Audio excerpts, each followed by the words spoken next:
Okay, so today I'm going to try to show you the game Conquest of Paradise from GMT. It's a light empire civ building game set in the Polynesia, and I'm going to show you the solo version of the game. This game plays from 1 to 4. 2 to 4 is almost exactly the same, just different player counts and somewhat little setup on the map. But the one solo game is you play almost exactly as you do regularly, but your opponent is like this AI who draws shits in the beginning of the turn order step and do some just some stuff, and it pops up little some here and there on the map to make you be in your way, so to speak.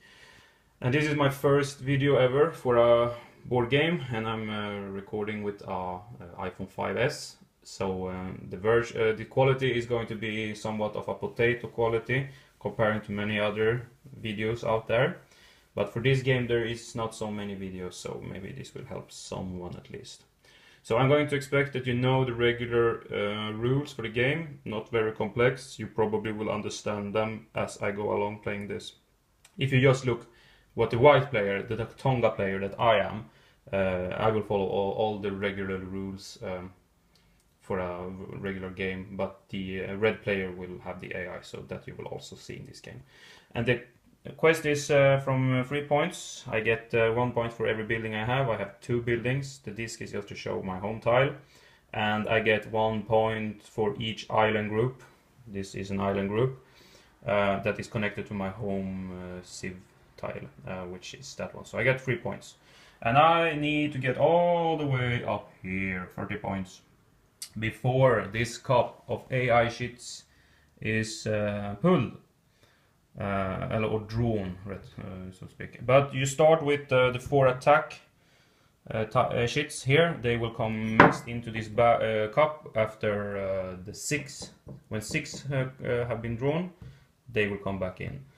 And you draw these at the turn order step of every round. So everything, when you have calculate your scoring and go to the next round, you draw shit and apply everything that happens.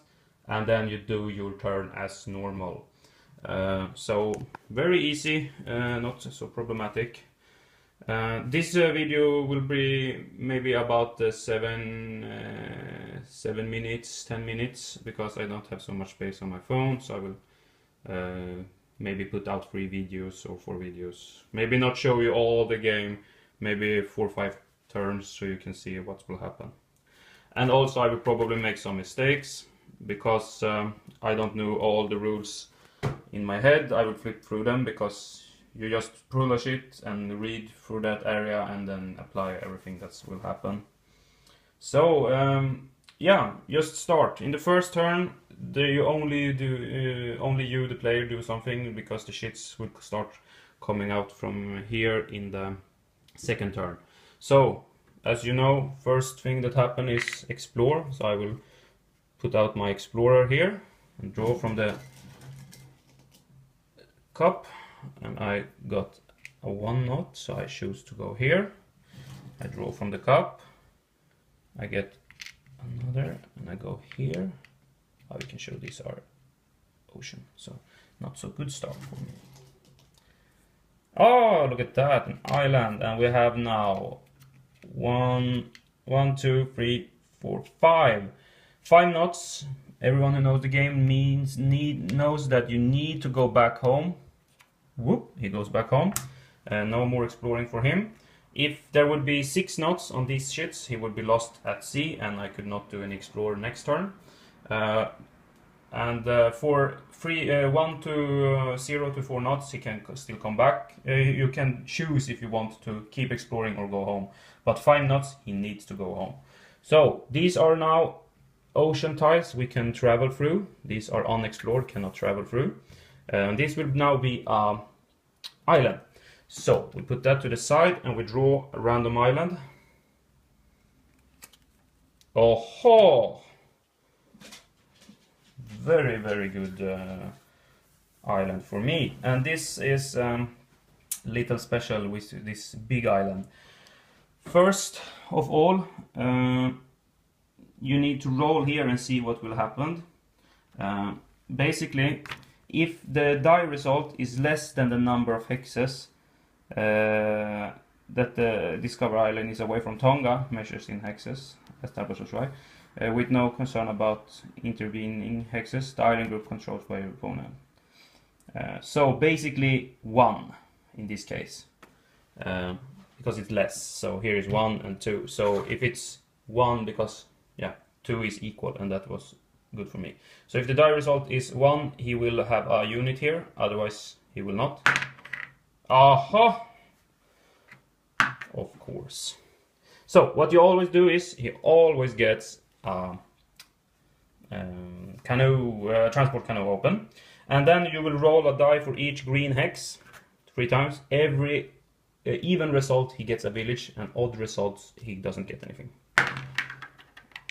1 village, 2 village, 2 village. So we put 1, 2 village. And now also for each village he roll the die, so 2 times, and for even results he get a warband. Not. Okay, 1 warband.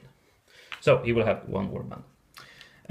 This big island that he got here, if it would have been the case,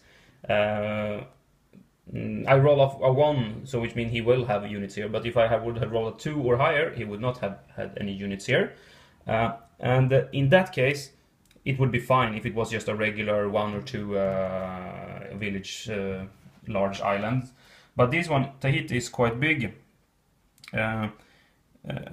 It says here, if you discover an island group and it's not controlled by your opponent, and it has 4 village hexes on it, green, total green and brown, then you must draw 1 extra solitary ship. So in that case, this game speeds up a little bit, because this is calculated as such a good hex, so they don't want to give that too easy for you.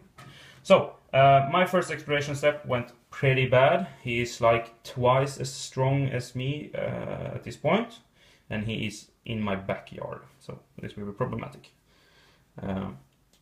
Yeah, so what will I do now? I will, after exploration, we have the movement step. I cannot move because I don't have any canoes. So building step, I have 2 building points. I spend those 2 for a village. And now calculate scoring for me. I have 4 points, 1, 2, 3 for the village, and 1 extra for the hex I control. So 4 points, 4 points. And that concludes the first turn for me. So in the next turn now, I will pause this video and continue with the next turn. We will now draw shits, but let me just pause this video and upload it so I have extra space for the next turn.